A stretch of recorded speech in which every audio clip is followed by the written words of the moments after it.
In front of me is OPPO A16S, and today I would like to show you how you can set up screen lock on this OPPO.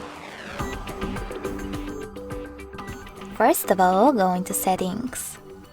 Then you need to scroll down and tap on Password and Security.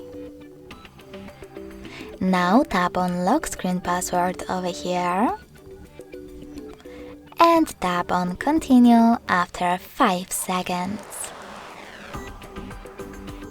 Over here, select one of those password type, numeric, pattern or alphanumeric, in my case pattern. And if you change your mind, click on Use a different password type and select one of those options. Then create your login method and repeat it in order to confirm it. After that, you can choose Add in this pop-up to add your fingerprint right away.